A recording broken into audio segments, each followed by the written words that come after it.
चलिए पहला क्वेश्चन आपके सामने दिया गया है और आपसे कह रहा है निम्नलिखित जोड़ों में से कौन सा जोड़ा सही नहीं है। चलिए 1 को ऑप्शन देना है, थोड़ा सोच समझ के जवाब दीजिएगा क्योंकि आप लोग अधिकारी बनने वाले हैं, तो अधिकारी की सोच की तरह से आपको जवाब भी देना है, ठीक है। चलिए यहाँ पर देखो निम्नलिखित जोड़ों में से कौन सा जोड़ा सही नहीं है, 1 को ऑप्शन देना है। आप कहेंगे देखिए फर्स्ट नंबर में कह रहा है भारत का कुल क्षेत्रफल जो आपका है 2 लाख, है ना, इतना, ये वाला पॉइंट आपका सही है। फिर कह रहा है अक्षांशीय विस्तार, अक्षांशीय विस्तार मतलब आप समझते हैं कि अक्षांशीय विस्तार होता है भारत का यहाँ से यहाँ तक का जो आपका एरिया है, अर्थात ये 8 अंश 4, है ना, 8 और 4, ये वाला भी सही है। भारत का देशांतरी विस्तार 67, ये भी सही है। अब यहाँ पर दिया है भारत में राज्यों की संख्या, जो कि बिल्कुल आपका मालूम है कि नहीं, यहाँ पर 28 आपके होंगे, इस कारण से ऑप्शन डी नंबर जिसका भी आया है ये बिल्कुल आपका हो जाएगा, ठीक है। चलिए अगला क्वेश्चन दिया गया है कि हिमालय की रचना समानांतर वलय श्रेणियों से हुई है, जिनमें से प्राचीनतम श्रेणी कौन सी है। यहाँ पर आपको बताना है सबसे प्राचीनतम श्रेणी इनमें से जो आपका है कौन सा है, 2 ऑप्शन। अब आप कहेंगे प्राचीनतम श्रेणी में देखा जाए तो आपकी जो बृहद हिमालय श्रेणी है, कौन है, बृहद हिमालय श्रेणी, मतलब जिसका ऑप्शन है यहाँ पर सी वाला, जिसका ऑप्शन आ रहा है बिल्कुल सही जवाब इनमें से राइट हो जाएगा दोस्तों, याद रखिएगा, है ना। उसके बाद देखा जाए कौन आता है, तो उसके बाद आपका लघु हिमालय आता है, ठीक है। उसके बाद कौन आता है, लघु हिमालय। और देखा जाए सबसे नवीनतम पूछ ले, अगर आपसे पूछे सबसे नवीनतम कौन है, तब आप क्या कहेंगे, तो सबसे नवीनतम श्रेणी में आता है आपका शिवालिक, जब आपसे नवीनतम पूछ ले, क्योंकि एग्जामिनर कुछ भी पूछ सकता है, क्लियर है। चलिए आगे बढ़ते हैं, क्वेश्चन आपसे दिया है निम्नलिखित में से कौन महाराष्ट्र में स्थित नहीं है, कौन महाराष्ट्र में स्थित नहीं है, 3 का ऑप्शन देना है।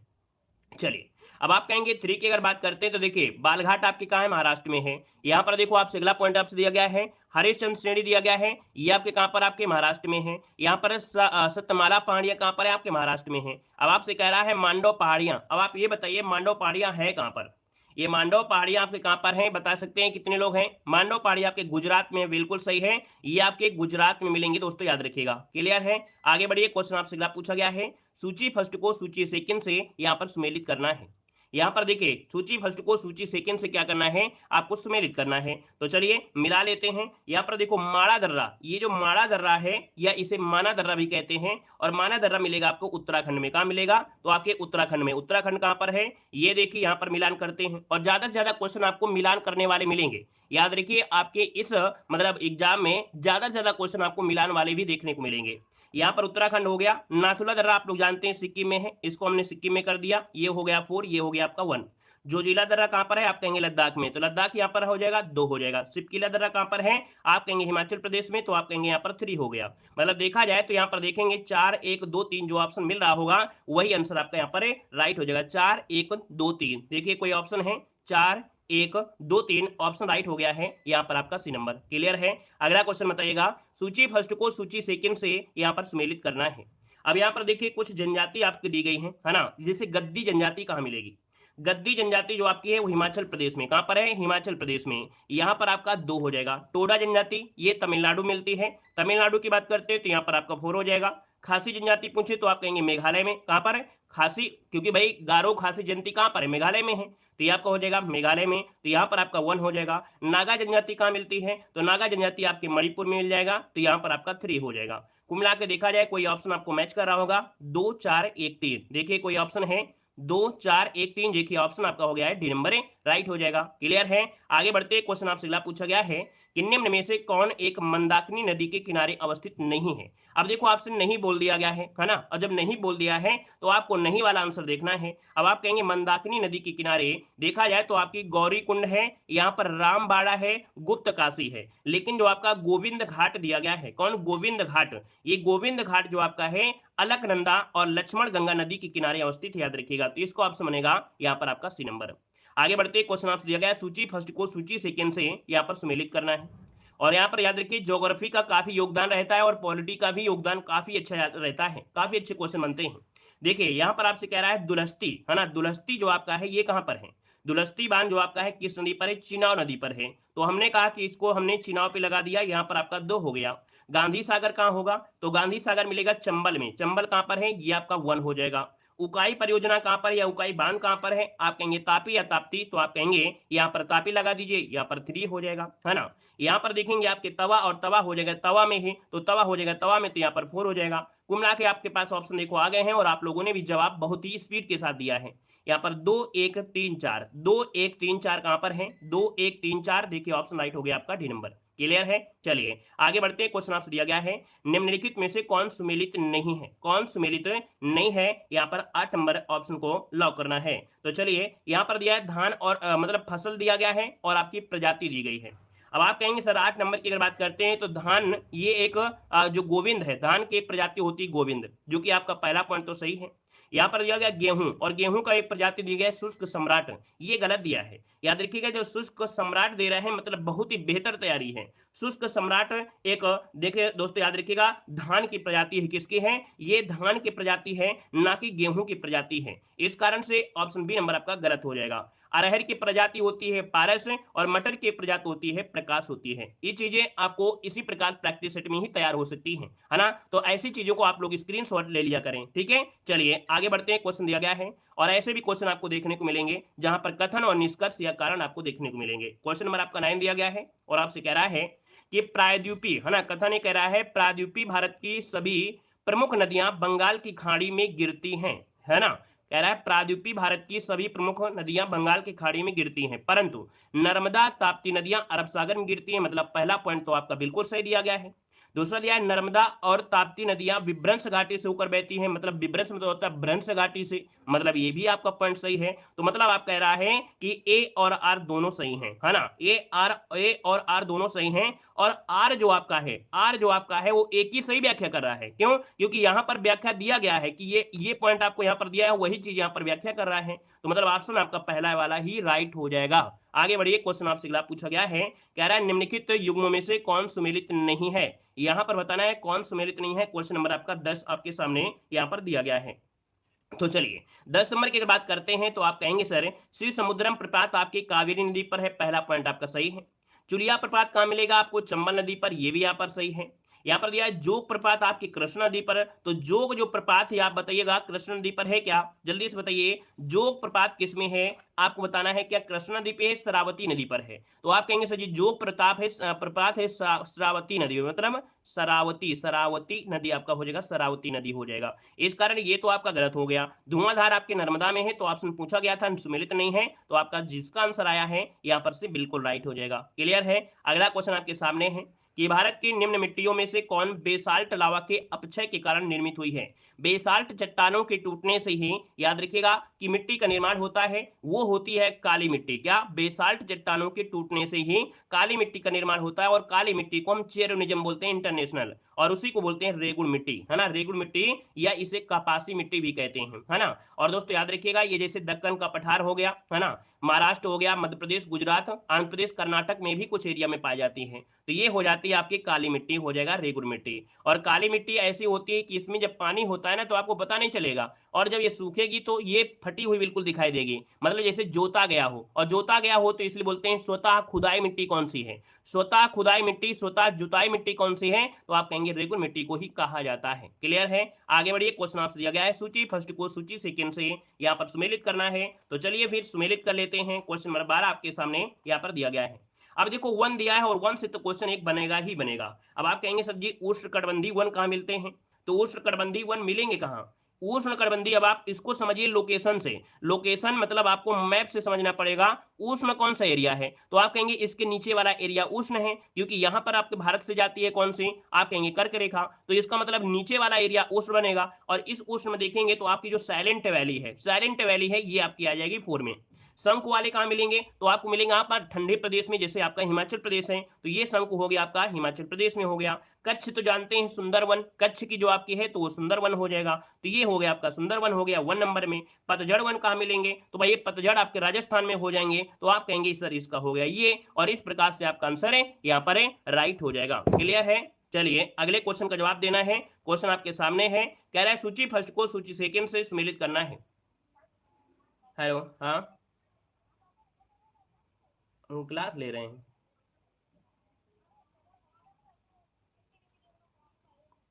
अरे बताया तो 10 मिनट में खिलाना है, वो जो 3 दवाइयाँ थी, जो टीबी वाली दवाइयाँ हैं स्पेशल, वो 10-10 मिनट के अंतराल में 3 गोली खिलाना है। हाँ हाँ 10-10 मिनट के अंदर। बाकी बाकी फोटो भेज देना, हम बता देंगे, क्लास ले ले भी बता देंगे। ओके। चलिए यहाँ पर देखिए आपसे कह रहा है सूची फर्स्ट को सूची सेकंड से यहाँ पर सुमेलित करना है, ठीक है ना। तो चलिए तेल शोधन शालाएं हैं और आपका राज्य दिया गया है, तो चलिए फिर मिलान कर लेते हैं। 13 नंबर में आपसे कह रहा है नून माटी। देखो यहाँ पर नून माटी जो तेल शोधन शाला है ये असम में है। कहाँ पर है? असम। असम कहाँ पर है? ये आपका 3 हो जाएगा। कोयली कहाँ पर है? कोयली है आपके गुजरात में। कहाँ पर है? कोयली आपके गुजरात में, ये आपका 1 हो जाएगा। मंगलौर कहाँ पर है? आप कहेंगे सर मंगलौर की बात करते हैं तो कर्नाटक हो जाएगा, यहाँ पर आपका हो जाएगा 4 हो जाएगा। और पानीपत की बात करता है तो आप कहेंगे सर पानीपत का है हरियाणा, तो हरियाणा यहाँ पर हो जाएगा 2 हो जाएगा। क्लियर है ना। तो इस प्रकार से देखिए 3, 1, 4 और 2 जिसको ऑप्शन आया है वो आपका आंसर है राइट हो जाएगा। ठीक है, अगला क्वेश्चन आपको बताना है सूची फर्स्ट को सूची सेकंड से यहाँ पर सुमेलित करना है। देखो लेवल आपका यही होता है। अब आपको कठिन लगे तो आप पेपर देने ही मत जाइएगा। बाकी हमने बता दिया है कि एक अधिकारी की तैयारी कर रहे हैं, अधिकारी बनने की तैयारी कर रहे हैं, आपको लेवल इसी प्रकार से लेकर चलना पड़ेगा। और ये लेवल अगर आपको कठिन लग रहा है तो आप आरओ और ये अधिकारी वाले सपने छोड़ दीजिएगा। ठीक है ना। चलिए देखो सूची फर्स्ट को सूची सेकंड से सुमेलित करना है। 14 नंबर में आपसे कह रहा है, तो आपसे कह रहा है कनपुरा। कनपुरा जो कोयला क्षेत्र है ये कहाँ मिलेगा? कनपुरा कोयला क्षेत्र है आपके कहाँ पर है? तो आप कहेंगे कनपुरा है आपके झारखंड में। कहाँ पर है? झारखंड में। और झारखंड कहाँ पर है? आपके 3rd में हो जाएगा। सिंगरैनी आपने सुना होगा, सिंगरौली या सिंगरैनी आपने सुना होगा। ये सिंगरैनी जो आपका है सिंगरैनी ये तेलंगाना वाला है, ये सिंगरैनी है तेलंगाना में, तो ये तेलंगाना हो जाएगा। यहाँ पर आपका 4 हो जाएगा। नेवेली जो आपका है वो क्या हो जाएगा? नेवेली बताइएगा, नेवेली क्या हो जाएगा? तो आप कहेंगे नेवेली जो आपका है वो क्या हो जाएगा? यहाँ पर तमिलनाडु में, तो आप कहेंगे यहाँ पर 2 हो जाएगा। क्लियर है ना। अब आप कहेंगे कोरबा कहाँ पर है? कोरबा है आपके छत्तीसगढ़ में। कहाँ पर है? छत्तीसगढ़ में। 1 आपका हो जाएगा। अब आप कहेंगे सर यहाँ पर देखा जाए तो आपका 3, 4, 2, 1 इस प्रकार से ऑप्शन बन जाएगा। क्लियर है। चलिए आगे बढ़ते। क्वेश्चन आपसे दिया गया है निम्नलिखित में से किसको पर्ल ऑफ साइबेरिया कहा जाता है? चलिए बताना है कि पर्ल ऑफ साइबेरिया कहा जाता है, किसको कहा जाता है? 15 ऑप्शन देना है, आपका आंसर राइट क्या हो जाएगा? अब ये पर्ल ऑफ साइबेरिया जो आपके है याद रखिए, वैकाल झील नाम सुने होंगे। वैकाल झील ये साइबेरिया रूस में स्थित है। तो यहां पर आप कहेंगे बैकाल, और बैकाल है जो कि ऑप्शन बने आपका ए नंबर है। ये सबसे गहरी झील है। क्या? सबसे गहरी झील है, ऑप्शन बने आपका ए नंबर है। आगे बढ़ते हैं। क्वेश्चन आपसे दिया गया है सूची फर्स्ट को सूची सेकंड से सुमेलित करना है। यहाँ पर महासागर दिया और सबसे गहरा स्थान दिया गया है ना। यहाँ पर देखा जाए तो आप कहेंगे सर जी प्रशांत महासागर में सबसे गहरा जो स्थान है वो मेरियाना गर्त है ना। मेरियाना गर्त कहाँ पर है? तो आपका 3rd हो जाएगा। अटलांटिक महासागर में हो जाएगा प्रोटोरिका। क्या हो जाएगा? प्रोटोरिका। प्रोटोरिका हो जाएगा यहाँ पर 4 हो जाएगा। ठीक है, यहाँ पर 3 हो गया, यहाँ पर 4 हो गया।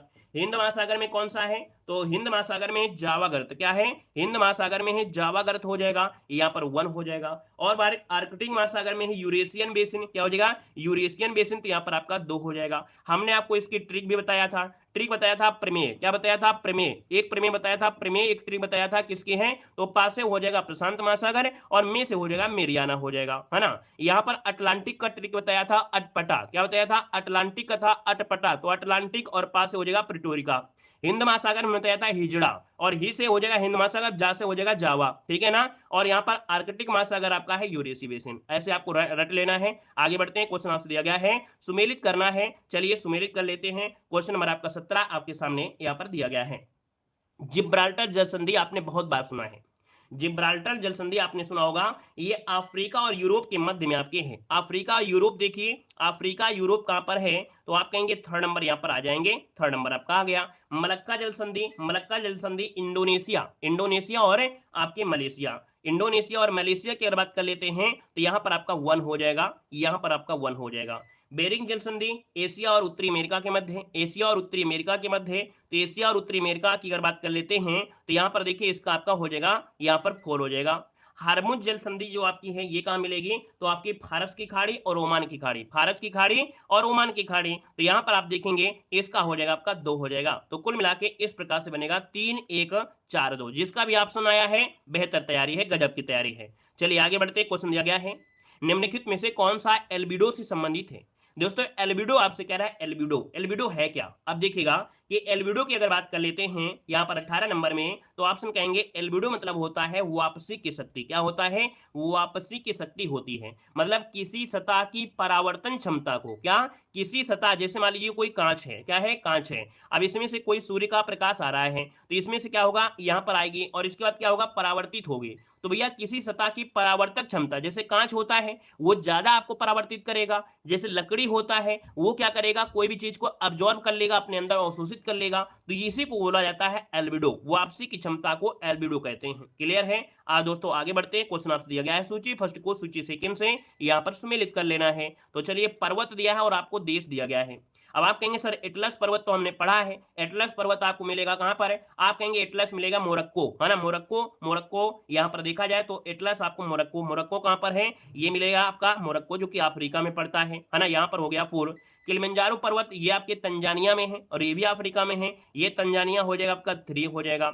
चिम्बो रोजो दोस्तों याद रखिए, चिम्बो रोजो एक ज्वालामुखी भी है, ये आपके इक्वाडोर में मिलेगा। कहां पर? इक्वाडोर में, तो यहाँ पर दूसरा हो जाएगा। और पायरेनीज जो आपका है, पायरेनीज ये फ्रांस में है या स्पेन कह सकते हैं, तो यहाँ पर आपका 1 हो जाएगा। इस प्रकार से इसका भी स्क्रीनशॉट ले सकते हैं। और हर एक चीज को जो आपको नहीं आ रही है, आपको पढ़ाया जा रहा है, इसको क्या करेंगे आप लोग, स्क्रीनशॉट जरूर लीजिएगा, है ना, और इसको अपना कॉपी में लिखते जाइएगा, क्योंकि यही चीज होते हैं जो आपके रिपीट होते हैं और बार बार पूछे जाते हैं। क्लियर है? आगे बढ़िए। क्वेश्चन आपसे दिया गया है, कह रहा है सूची फर्स्ट को सूची सेकंड से सम्मिलित करना है। यहाँ पर जो आंसर होगा वो आपका राइट क्या हो जाएगा, ठीक है ना। चलिए, लेबल आपका यही होगा। बाकी अब एग्जामिनर जब आपका होता है उसको ये ज्ञान नहीं होता है कि यूपीडब्ल्यूएससी का लेवल क्या होता है, यूपीएससी का लेवल क्या होता है। तो भैया टीचर चाहे अपने खोपड़ी पटक दे, है ना, या आत्महत्या कर ले, लेकिन उससे कोई मतलब होता नहीं है। जब लेवल आपके अनुसार होगा, सिलेबस के अनुसार होगा, तो पेपर में क्वेश्चन आपको जरूर मिलेंगे। बाकी जब एग्जामिनर को ही नहीं पता होगा तो भैया वो चाहे पेड एग्जाम हो चाहे फिर कोई एग्जाम हो, उसमें टीचर की गलती आपको करना है तो आप मान सकते हैं, बाकी कोई नहीं है। टीचर अपनी जान भी दे देगा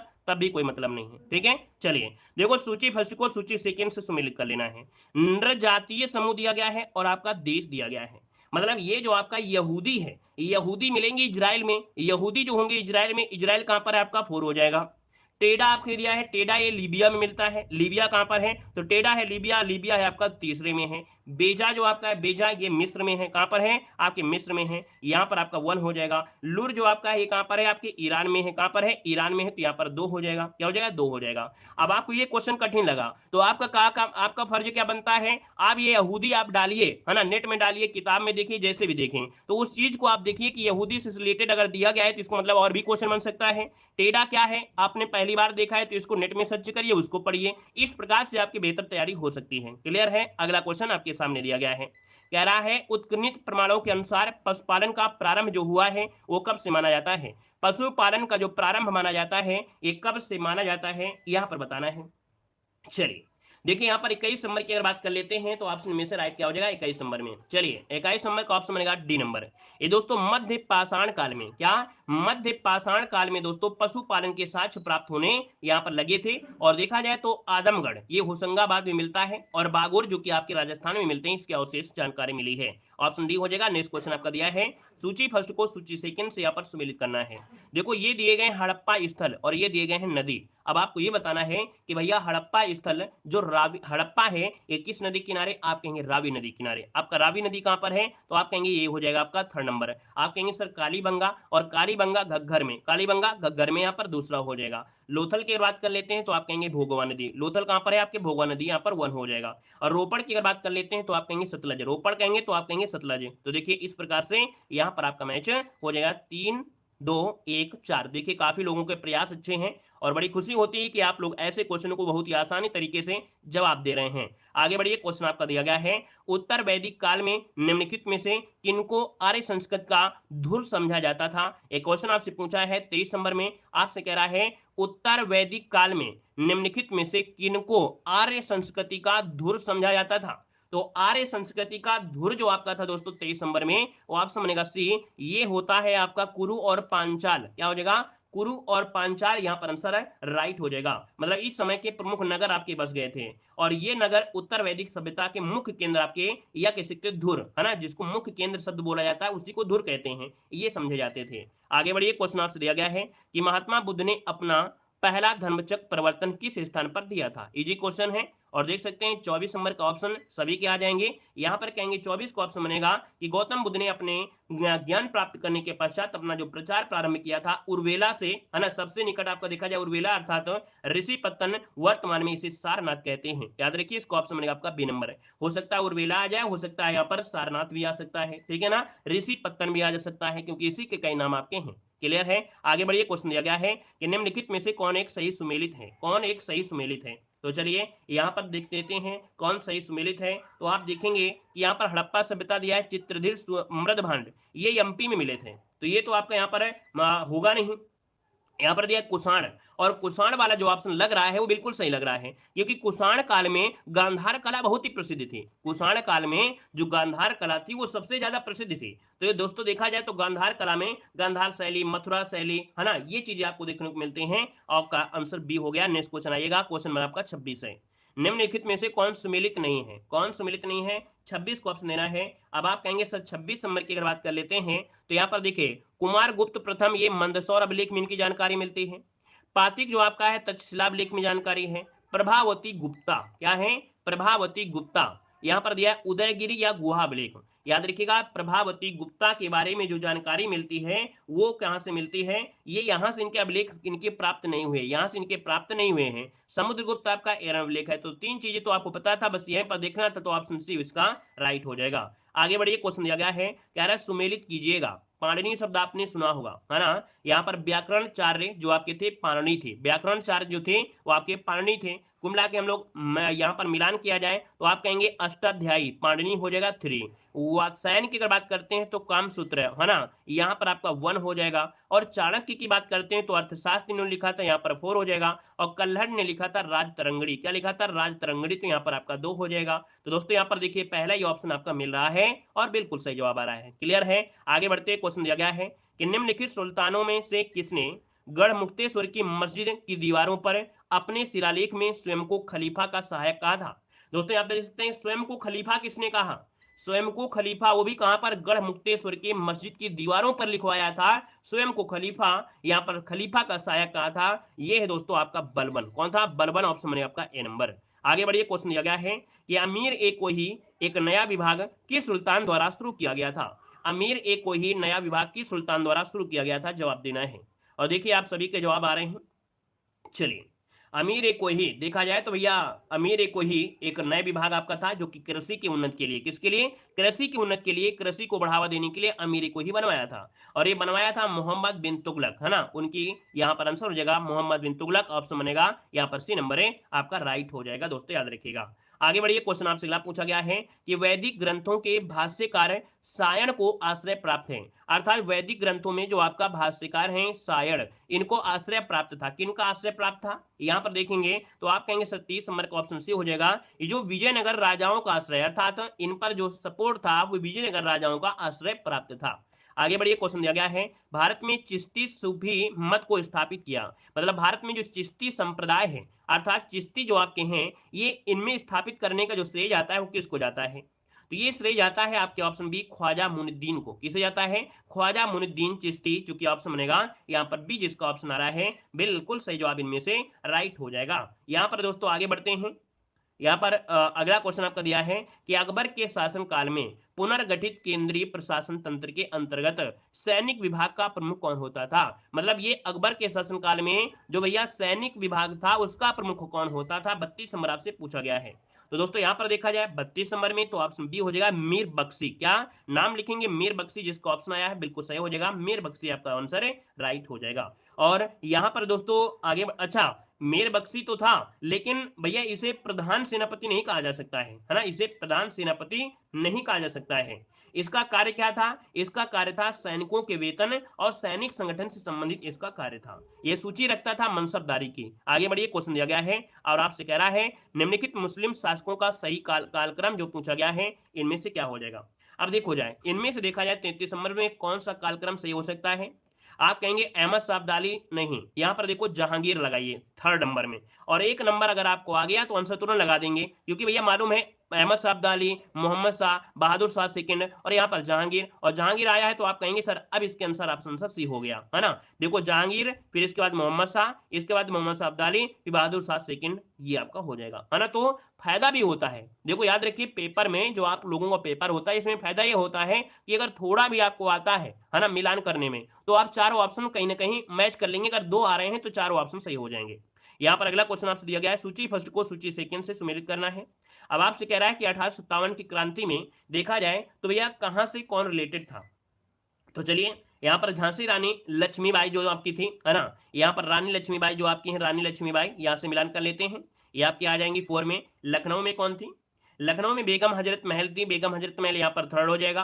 कानपुर से कौन थे, तो कानपुर से देखा जाए तो आपके कौन बनेंगे भाई, यहाँ पर अजीमुल्ला खां, है ना। यहाँ पर कानपुर से देखो, कानपुर से आपके कौन हो जाएंगे, और अजीमुल्ला, है ना, यहाँ पर अजीमुल्ला हो जाएंगे जब आपको नाना साहब नहीं मिलते हैं।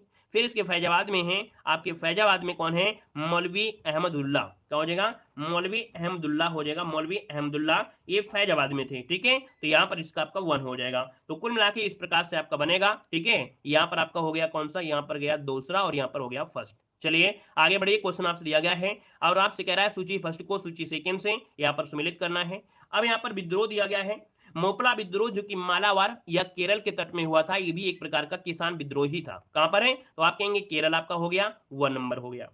यहाँ पर देखेंगे भाई पामना विद्रोह, ये पामना ये बंगाल में पड़ता है, कहां पड़ता है, बंगाल में, तो यहाँ पर आपका थर्ड हो जाएगा। एका विद्रोह कहां पड़ता है, तो एका दोस्तों, एका ये आंदोलन अवध में हुआ था, एका आंदोलन अवध में हुआ था, है ना, ये 1921 में हुआ था, तो ये आपका अवध में हो जाएगा, 4 हो जाएगा। बिरसा मुंडा का नाम ने आपने सुना होगा, बिरसा मुंडा दोस्तों याद रखिएगा, तत्कालीन उस समय बिहार के हिसाब से, है ना, उस समय के हिसाब से जो बिहार था, तो यहाँ पर देखा जाए तो आपका ये हो जाएगा, ये, है ना। तो इस प्रकार से बनेगा 1 3 4 2 आपका आंसर बन जाएगा। क्लियर है, आगे बढ़िए। क्वेश्चन दिया गया है, ब्रह्म समाज का जो सिद्धांत है ये आधारित है वो किस पर है, ब्रह्म समाज आपसे कह रहा है। तो आप कहेंगे सर ब्रह्म समाज की नींव किसने डाली थी, आप कहेंगे ब्रह्म समाज की जो नींव डाली थी वो डाली थी किसने, आपके राजा राम मोहन राय ने। और राजा राम मोहन राय की अगर बात कर लेते हैं तो आपको डेट याद रखना है 1828, क्या याद रखना है, 1828। और इन्होंने जो स्थापना किया था एकेश्वरवाद, क्या एकेश्वरवाद की उपासना के लिए यहाँ पर किया था, मूर्ति पूजा का विरोध किया था, ठीक है ना, अवतारवाद का खंडन किया था। तो दोस्तों यहाँ पर देखा जाए तो भाई ईश्वर की उपासना पर ही बल दिया गया था। तो आपका आंसर क्या हो जाएगा, यहाँ पर होगा एकेश्वरवाद, जो कि ऑप्शन बनेगा यहाँ पर 36 नंबर में, वो आपका सी वाला आपका आंसर है, राइट हो जाएगा। नेक्स्ट क्वेश्चन कराते हैं कि सूची फर्स्ट को सूची सेकंड से यहाँ पर सम्मिलित कर लेना है। तो चलिए यहाँ पर दिया है संगठन और दिया है संस्थापक, संगठन और आपका संस्थापक दिया है। लैंड होल्डर्स सोसाइटी, ये इसके संस्थापक है द्वारकानाथ, कौन है, द्वारकानाथ है। यहां पर इसका जो आंसर बनेगा द्वारकानाथ, अर्थात इसका मतलब 4 हो जाएगा। British India society, British India society की बात करते हैं William Adams, William Adams, William Adams की बात करते थे, यहाँ पर 3 हो जाएगा। इंडियन सोसाइटी की स्थापना किसने किया था, आनंद मोहन बोस, आनंद मोहन बोस। और आनंद मोहन बोस कहां पर हैं, तो आपके दूसरे नंबर पे हैं। Indian society, Indian association, Indian association S N Banerjee, S N Banerjee मतलब आपका 1 हो जाएगा। तो कुल मिला के इस प्रकार से इसका आंसर है राइट हो जाएगा, 4 3 2 1 आपका आंसर राइट हो जाएगा, ठीक है। चलिए आगे बढ़िए, क्वेश्चन आपसे अगला पूछा गया है, यहाँ पर दिया है किस वर्ष हिंदुस्तान रिपब्लिकन एसोसिएशन की स्थापना हुई थी। हिंदुस्तान रिपब्लिकन एसोसिएशन की स्थापना जो हुई थी ये कब हुई थी दोस्तों, आपको बताना है। देखा जाए तो भैया देश में उचित ढंग से क्रांतिकारी आंदोलन का संचालन करने का ये श्रेय जाता है, कानपुर में एक सम्मेलन बुलाया गया था हिंदुस्तान रिपब्लिकन एसोसिएशन, है ना। यहाँ पर देखा जाए तो आपका जो आंसर बनेगा 38 नंबर में ऑप्शन बी हो जाएगा, ये है आपका 1924, क्या हो जाएगा 1924, जिसको ऑप्शन आ रहा है बिल्कुल राइट हो जाएगा, अक्टूबर 1924 हो जाएगा। संस्थापक में देखा जाए तो आपके सचिन सन्याल जो कि अध्यक्ष थे, राम प्रसाद बिस्मिल है, जोगेंद्र चंद चटर्जी हैं और चंद्रशेखर आजाद भी इसके सदस्य रहे हैं। अगला क्वेश्चन है, गांधी जी को 1 मैन बाउंड्री फोर्स कहकर किसने संबोधित किया था। गांधी जी को 1 मैन बाउंड्री फोर्स कहकर किसने संबोधित किया था। चलिए 39 नंबर आपको बताना है। सी नंबर माउंटबेटन, बिल्कुल सही है, गजब, बिल्कुल तैयारी सही है, यहाँ पर सी नंबर माउंटबेटन हो जाएगा। अगला क्वेश्चन दिया गया, निम्नलिखित में से घटना क्रम के अनुसार सजाइएगा। इनको घटना क्रम के अनुसार आपको बताना है कौन सी घटना कब हुई थी, कैसे हुई थी, कब हुई थी। देखिए सीआर फार्मूला, है ना, सीआर फार्मूला ये आपके मार्च 1944 में हुआ था, मार्च 1944 में हुआ था सीआर फार्मूला। तो इसका मतलब देखा जाए तो यहाँ पर आपका पहला पॉइंट ये आपका सही हुआ, है ना, पहला आपका हुआ। तो इसका मतलब है कि यहाँ पर ये वाला काम तो ऑप्शन खत्म हो जाएगा। फिर क्या हुआ था, कैबिनेट मिशन और गांधी जिन्ना बातचीत। गांधी जिन्ना बातचीत हुई थी 44 में, कब हुई थी 44 में, तो यहाँ पर 3 आ गया, ठीक है, तो 1-3 हो गया। अब यहाँ पर देखा जाए कौन सा ऑप्शन यहाँ पर हो सकता है, तो भैया बेबिल प्लान। और बेबिल प्लान कब आया था भाई, बेबिल प्लान जो आपका आया था, बेबिल योजना, ये जून 1945 में आई थी। और फिर इसके बाद जो आपका हुआ था लास्ट, है ना, तो इसका मतलब आपका डी वाला ऑप्शन राइट हो जाएगा। चलिए आगे बढ़ते हैं। क्वेश्चन आपसे अगला पूछा गया है और आपसे कह रहा है सर्वोच्च न्यायालय की स्थापना के संबंध में कौन सा कथन आपका सही दिया गया है। तो चलिए 41 नंबर को ऑप्शन देख लेते हैं। यहाँ पर आपसे कह रहा है कि कलकत्ता में सर्वोच्च न्यायालय की स्थापना 1773 के रेगुलेटिंग एक्ट के द्वारा की गई थी। पहला पॉइंट बिल्कुल सही है। फिर कह रहा है कि लेमिस्टर इस न्यायालय के प्रमुख मुख्य न्यायाधीश थे। अब आपने बोथ दे दिया है, लेकिन थोड़ा सोचिएगा कि इसको हमने बहुत बार पढ़ा है। हमने कहा कि सर्वोच्च न्यायालय के पहले मुख्य न्यायाधीश थे कौन, एल्जा एम्पे। एल्जा एम्पे थे, लेमिस्टर नहीं थे भैया, यहाँ पर एल्जा एम्पे थे। तो आप कहेंगे सर यहाँ पर आंसर आपका केवल फर्स्ट आपका आंसर है, राइट हो रहा है। क्लियर है ना। अब आपको गलती का एहसास हो गया होगा, यानी हाँ जल्दीबाजी में हमने ध्यान नहीं दिया इसलिए गलती हो गई है, बाकी बिल्कुल सही जवाब आ गया है। आगे बढ़िए। क्वेश्चन दिया गया है कि भारतीय संविधान के निर्माण के समय संवैधानिक सलाहकार इनमें से कौन थे। चलिए बताना है, आपका आंसर क्या हो जाएगा। अब आप देखेंगे कि पॉलिटी आपको सरल लगती है, क्योंकि कहीं ना कहीं पॉलिटी इतनी बहुत ज्यादा नहीं होती, हमने पढ़ाया भी है। और देखिए भारतीय संविधान के संवैधानिक सलाहकार की अगर बात करते हैं 42 नंबर में, आप कहेंगे sir option C number write कर दीजिएगा, बी.एन. राव। क्या हो जाएगा, बी.एन. राव, अर्थात यहां पर देखा जाए बेनेगल नरसिंह राव। क्या हो जाएगा, बेनेगल नरसिंह राव इसका आंसर है, राइट हो जाएगा दोस्तों, याद रखिएगा। क्लियर है। चलिए आगे बढ़िए। क्वेश्चन दिया गया है भारतीय संविधान को कितने भागों में विभाजित किया गया है। भारतीय संविधान को कितने भागों में विभाजित किया गया है, आप कहेंगे सर ऑप्शन बनेगा यहां पर क्या हो जाएगा। चलिए यहां पर आप कहेंगे सर 22 भागों में। कितने भागों में, 22 भागों में कहना है, ऑप्शन बी हो जाएगा, 22 भाग हो जाएंगे। अगला क्वेश्चन दिया गया है सूची फर्स्ट को सूची सेकंड से सम्मिलित करना है। अनुच्छेद 14 का संबंध किससे है। आप कहेंगे अनुच्छेद 14 में समानता के अधिकार को बताया गया है। समानता का अधिकार है जो कि यहां पर देखा जाएगा थर्ड नंबर 14 से 18, है ना। यहां पर दिया गया है अगला जो दिया गया है अनुच्छेद 36। अनुच्छेद 36 से लेकर 51 नीति निर्देशक तत्व मिलेंगे। क्या मिलेंगे, नीति निर्देशक तत्व मिलेंगे। तो इसका हो गया 3, इसका हो गया 4, है ना। अब दिया गया 74 और अनुच्छेद 74 75 में आपके मंत्रि परिषद के बारे में बताया गया है। तो मंत्रि परिषद आपका हो जाएगा दूसरा। और 368 तो रटी लेना है कि संविधान संशोधन जो आपका है वो 368 है। कुल मिला के इस प्रकार से आपका ऑप्शन मिल जाएगा, है ना। 3 4 2 1, 3 4 2 1। देखिए कोई ऑप्शन जरूर मिलेगा, 3 4 2 1 ऑप्शन मिल गया आपका डी नंबर।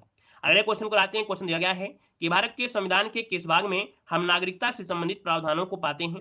तो नागरिकता से संबंधित प्रावधानों को पाते हैं भैया, नागरिकता किसमें मिलेगा। आप कहेंगे सर 45 की अगर बात करते हैं तो ऑप्शन यहाँ पर बी हो जाएगा, भाग सेकंड हो जाएगा। क्या हो जाएगा, भाग सेकंड, ऑप्शन बी हो जाएगा। अगला क्वेश्चन दिया गया है कि भारतीय संविधान में किस अनुच्छेद के अंतर्गत नागरिकों को मौलिक अधिकार प्रदान किए गए हैं। तो 46 को ऑप्शन में से क्या हो जाएगा। चलिए 46 की अगर बात कर लेते हैं तो ऑप्शन में से राइट क्या हो जाएगा। अब यहाँ पर आप कहेंगे मतलब नागरिकों के मौलिक अधिकार ये 12 से लेके 35, क्या हो जाएगा 12 से लेके 35, जिसको ऑप्शन आ रहा है बी नंबर, बिल्कुल सही जवाब हो जाएगा। नेक्स्ट क्वेश्चन दिया गया है कि कल्याणकारी राज्य की संकल्पना का समावेश भारत के संविधान में है। कल्याणकारी राज्य के बारे में दिया गया है और हमने कहा है कि ये जो क्वेश्चन होता है बहुत बार पूछा जाता है।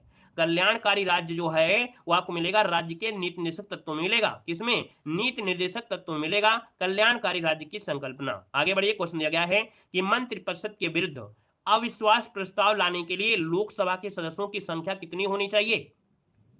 48 नंबर में आप कहेंगे सर जी कम से कम 50 तो होने चाहिए। जब तक 50 नहीं होंगे तो भाई अविश्वास प्रस्ताव नहीं लाया जा सकता है। यहाँ पर ऑप्शन में आपका सी नंबर है। अगला है लोकसभा का पहला आम चुनाव कब हुआ था। लोकसभा का पहला आम चुनाव जो हुआ ये कब हुआ था, 49 नंबर में। ऑप्शन क्या बनेगा, तो आप कहेंगे सर 1952 में हुआ था। ऑप्शन बनेगा आपका बी नंबर है, राइट हो जाएगा। 1952 इसका आंसर है, राइट हो जाएगा। ठीक है ना। लाइक शेयर आप लोग करते रहिएगा, बाकी हम लाइक शेयर के लिए आप नहीं कहेंगे, बल्कि आप अगर आपको अच्छा लग रहा है, पढ़ने में लेवल अच्छा लग रहा है ना, सब कुछ बढ़िया चल रहा है, तो अपना लाइक शेयर सब लोग कर दीजिएगा। देखो दिया गया है कौन संसद के दोनों सदनों की संयुक्त बैठक है ना की अध्यक्षता करता है। दोनों पॉइंट में होता है, कभी कभी क्या होता है जल्दीबाजी में क्वेश्चन गलती होता है। संयुक्त बैठक दिया है लेकिन बोला है अध्यक्षता, और अध्यक्षता कौन करता है, लोकसभा का जो स्पीकर होता है, लोकसभा का जो अध्यक्ष होता है, तो इसका आंसर डी हो जाएगा। लेकिन यही क्वेश्चन हो जाता कि दोनों सदनों की संयुक्त बैठक को बुलाता कौन है, बुलाता कौन है, तो बुलाने कार्य करता है राष्ट्रपति करता है। अब यहां से क्वेश्चन ये भी होगा कि भैया जो लोकसभा को भंग करने का अधिकार है वो भी क्या है, तो आपके राष्ट्रपति के पास है, याद रखिएगा। अगले क्वेश्चन को आते हैं। क्वेश्चन दिया गया है कि निम्नलिखित में से भारत के संविधान में उल्लिखित भाषाओं के बारे में क्या सही है। भाषाओं के बारे में क्या सही है, तो भैया भाषा में कह रहा है कि राज्य सरकारी अल्पसंख्यकों को प्राथमिक विद्यालयों में शिक्षा के माध्यम से उनकी मातृभाषा, ऐसा तो नहीं है, लेकिन अगर ऑप्शन आप देंगे डी नंबर, बोडो संविधान की 8वीं अनुसूची में स्वीकृत भाषा है। हमने कहा कि भाई चारों ऑप्शन है, लेकिन चारों ऑप्शन में एक चीज हमको ज्यादा नजर आ रही थी, ये 8वीं शब्द आ रही थी, तो हमने सब ऑप्शन में नहीं देखा, इसको ऑप्शन देखा, क्योंकि 8वीं के साथ बोडो है, और बोडो आपको मालूम है, क्योंकि अंगिका अभी संविधान में तो ऐसा कुछ कहीं पढ़ा ही नहीं है आपने अंगिका, आपने बोडो जरूर पढ़ा है, तो इसका मतलब ऑप्शन डी आपका राइट हो जाएगा। ये फास्ट तरीके से आपका देखा जाता है। अगला कहा गया है कि किस संवैधानिक संशोधन के द्वारा पंचायती राज संस्थाओं को संवैधानिक स्तर प्राप्त हुआ था। जो आपकी पंचायती राज संस्थाएं हैं, इनको संवैधानिक आपका दिया गया, और ये कौन सा संशोधन था? आप कहेंगे सर पंचायती, देखो ये दिया गया है, पंचायती राज दिया है, और जब पंचायती राज दिया गया है तो ऑप्शन बनेगा 73। क्या बनेगा? 73 बन जाएगा, ठीक है ना। नगर पालिका होता तो 74 हो जाता। आगे बढ़िए, क्वेश्चन दिया गया है कि उच्च न्यायालय के मुख्य न्यायाधीश की सेवानिवृत्त की आयु कितनी होती है। जो उच्च न्यायालय के अर्थात हाईकोर्ट के मुख्य न्यायाधीश होते हैं, इनके सेवानिवृत्त की आयु क्या होती है, ये आपसे पूछा गया है। तो आप कहेंगे सर 62 होती है। कितनी होती है? 62 होती है, 65 नहीं लगाइएगा, है ना, क्योंकि ये हाईकोर्ट की बात हो रही है। उच्च न्यायालय दिया, हाईकोर्ट की 62 वर्ष आपकी है। बाकी इसमें एक संशोधन हुआ था अभी, मतलब इसमें से एक रिट जारी की गई थी, जिसमें कहा गया था ना इनको 65 वर्ष करने के लिए, बल्कि ऐसा नहीं हुआ है, 62 वर्ष आपकी है। अगर ये सुप्रीम कोर्ट होता तो आप 65 लगा सकते थे। अगला क्वेश्चन दिया गया है, निम्नलिखित में से कौन संविनोदोत्तर संस्था आपकी है। दोस्तों यहाँ पर 54 की अगर बात कर लेते हैं, 54 नंबर में, तो ऑप्शन में से क्या बनेगा? यहाँ पर देखो नीति आयोग, मतलब यहाँ पर ये है संविधानोत्तर संस्था, मतलब इस प्रकार से देखा जाए, इसका संविधान में जब बना था तब इसका उल्लेख नहीं किया गया था, ये बाद में संस्था आपकी बनाई गई थी, तो ये ऑप्शन सी नंबर इसका राइट हो जाएगा। अगला क्वेश्चन दिया गया है कि भारत के मुख्य चुनाव आयुक्त को नियुक्त कौन करता है। जो भारत के मुख्य चुनाव आयुक्त होते हैं, इनको नियुक्ति कौन करता है? तो भैया चुनाव आयुक्त दिया गया है और मुख्य दिया गया है, तो आपका कहीं ना कहीं आंसर यहाँ पर क्या होगा? यहाँ पर ऑप्शन बनेगा सी नंबर, भारत के राष्ट्रपति के द्वारा। किसके द्वारा? भारत के राष्ट्रपति, प्रेसिडेंट, ऑप्शन बनेगा आपका सी नंबर राइट हो जाएगा।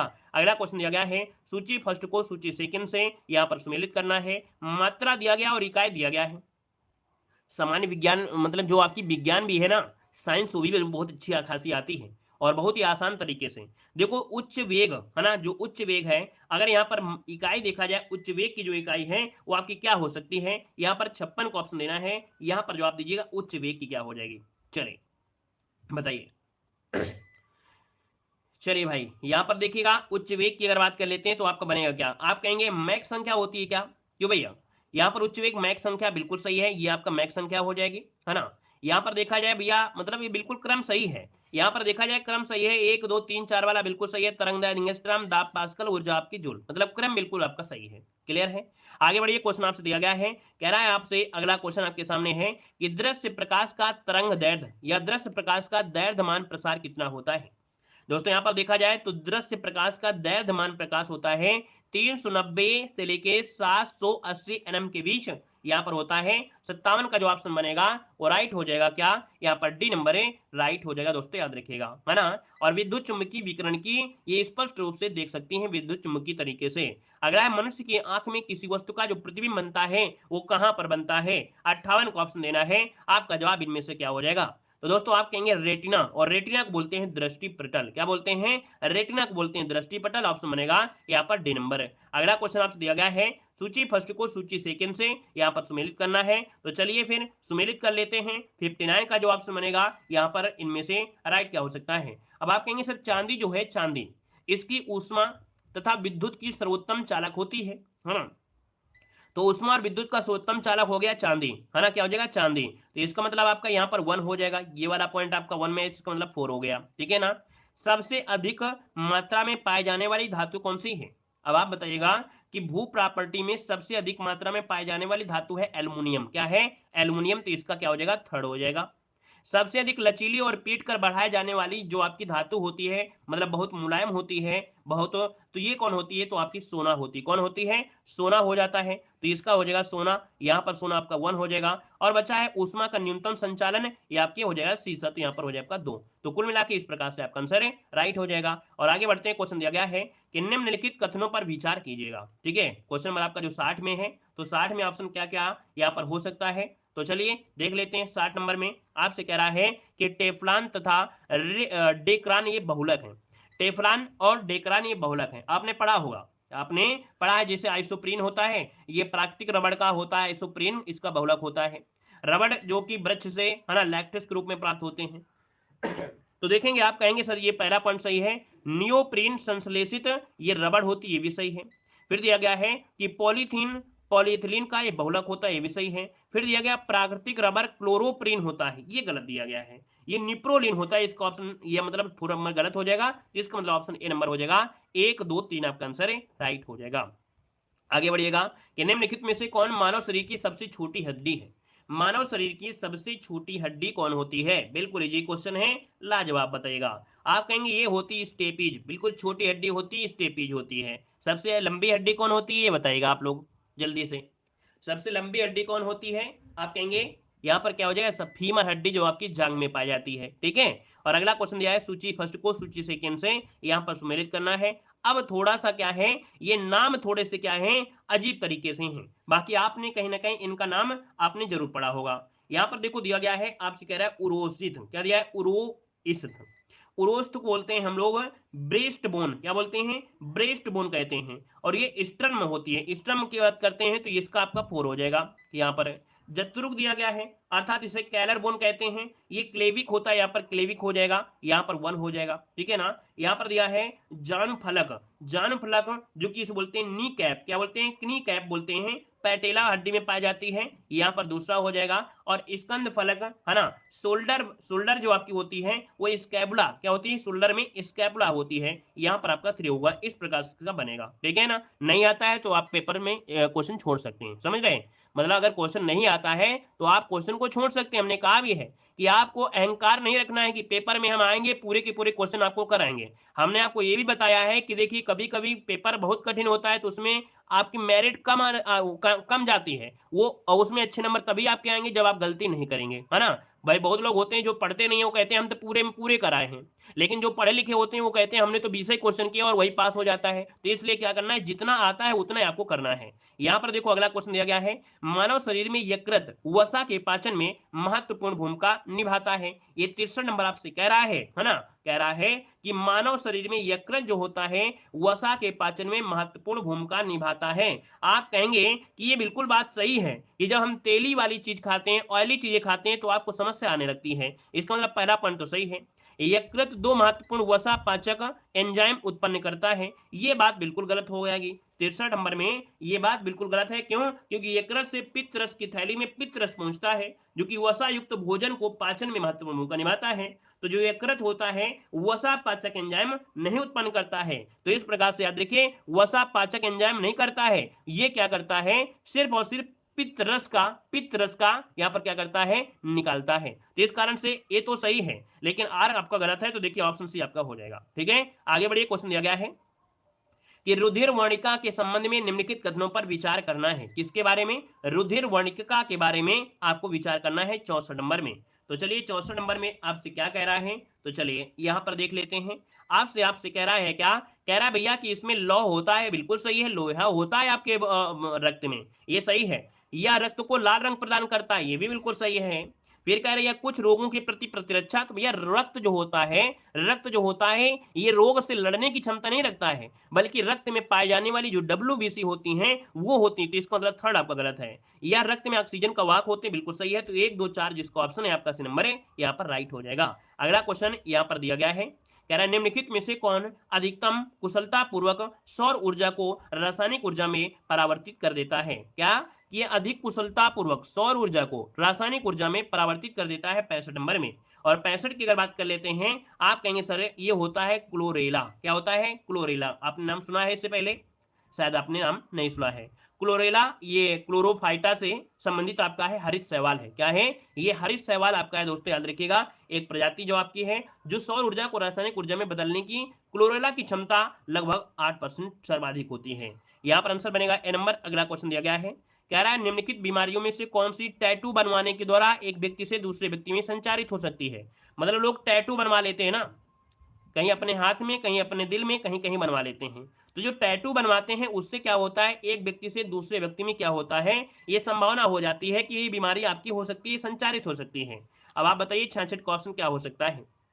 तो देखिए याद रखिएगा, एक तो आपका मालूम है कि HIV एड्स हो सकता है, ठीक है, HIV एड्स हो सकता है। और दूसरा यहाँ पर याद रखिएगा ये भी होता है यकृत शोथ, जिसे बोलते हैं हेपेटाइटिस बी।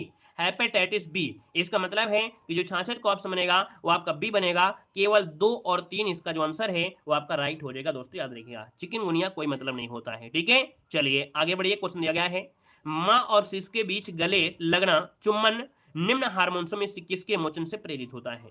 यहाँ पर दोस्तों हमने बताया है कि यहाँ पर जो होता है माँ और शिशु के बीच, है ना, ये होता है ऑक्सीटोसिन हार्मोन्स। क्या होता है? ऑक्सीटोसिन हार्मोन्स होता है, ठीक है ना। यहाँ पर आंसर आपका डी हो जाएगा। और एक आपकी होती है एड्रिनल ग्रंथि। एड्रिनल ग्रंथि जो होती है वो लड़ो या उड़ो के नाम से जानते हैं। वो क्या होती है? नाराजगी वाली होती है। याद रखिए, इसको ऑप्शन में आपका डी नंबर है। और अगला क्वेश्चन दिया गया है अल्कोहल के निराविशन से के लिए निम्नलिखित मानव अंगों में कौन उत्तरदायी होता है। अल्कोहल के निराविशन के लिए मानव अंगों में से कौन उत्तरदायी होता है? 68 का ऑप्शन लॉक करना है।